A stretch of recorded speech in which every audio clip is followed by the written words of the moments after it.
కోల్కతాలో జరిగిన junior doctor పై అత్యాచారం హత్య ఘటన ఇప్పుడు పూర్తిగా పొలిటికల్ టర్న్ తీసుకుంది. టీఎంసీ బీజేపీ మధ్య రాజకీయ రచ్చ నెలకొంది. ఇదిలా ఉంటే టీఎంసీలోనూ ఈ ఘటన ప్రకంపనలు రేపుతోంది. పార్టీ నేతలే పరస్పరం విమర్శించుకునే పరిస్థితి వచ్చింది. టీఎంసీలో ఎంపీ సుఖేందర్ శేఖర్ రాయ్ వర్సెస్ కునాల్ ఘోష్ అన్న చందంగా డైలాగు వార్ నడుస్తోంది. ఒకవైపు బీజేపీ నేతల దాడి, మరోవైపు సొంత పార్టీల నేతల మధ్య భేదాభిప్రాయాలు ఉండడం టీఎంసీకి తలనొప్పిగా మారింది.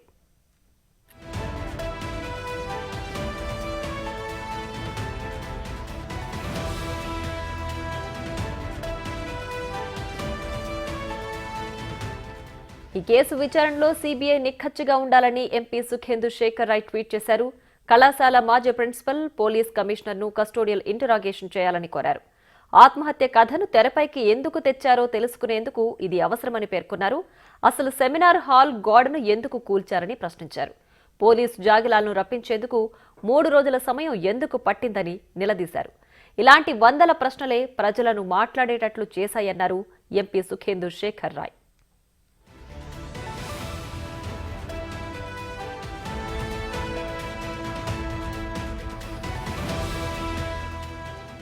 ఈ పోస్టుపై అదే పార్టీకి చెందిన మరో నేత కునాల్ ఘోష్ స్పందించారు. సుఖేందర్ శేఖర్ రాయ్ పోస్టు రీపోస్ట్ చేశారు. తాను కూడా ఈ ఘటనలో న్యాయం జరగాలని డిమాండ్ చేస్తున్నారని, అయితే పోలీస్ కమిషనర్పై వస్తున్న ఆరోపణలను ఆయన ఖండించారు. దర్యాప్తు సానుకూల కోణంలో సాగుతోందని, తమ పార్టీ సీనియర్ లీడర్ నుంచి ఇలాంటి పోస్టు దురదృష్టకరమని కునాల్ ఘోష్ అన్నారు.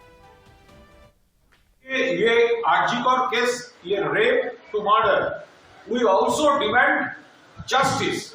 Mamata Banerjee, Honorable Chief Minister, she also demands justice.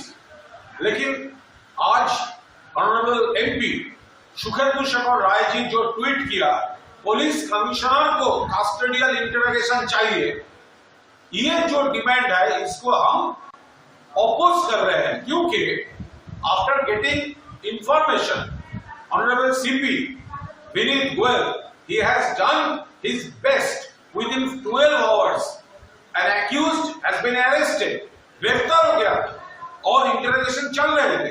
हो सकते थे सीएम ने 3-4 दिन मांगा था तो उसमें और बड़ा ब्रेक थ्रू का पोजीशन था, ब्रेक थ्रू हो सकता था.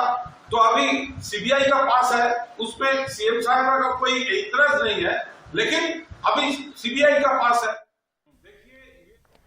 మరోవైపు ఎంపీ సుఖేందర్ శేఖర్ రాయ్కు పోలీసులు సమన్లు జారీ చేశారు. జాగిలాల విషయంలో ఆయన తప్పుడు ప్రచారం చేస్తున్నారని వారు చెబుతున్నారు. ఇప్పటికే ఈ కేసుపై మాట్లాడిన పలువురు రాజకీయ నేతలకు కూడా పోలీసులు నోటీసులు పంపారు.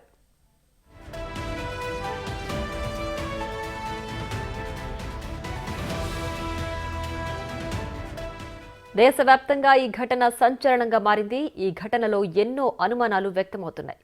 ఈ నేపథ్యంలో కేసును సీబీఐ దర్యాప్తు చేపట్టింది. అదే సమయంలో ఆధారాలను చెరిపేసేందుకు అల్లరి మోకులు యత్నించడం, పోలీస్ కమిషనర్ హడావిడిగా ప్రెస్ మీట్ పెట్టి పలు విషయాలను మీడియాకు చెప్పడం ఇప్పుడు చర్చనీయాంశమైంది.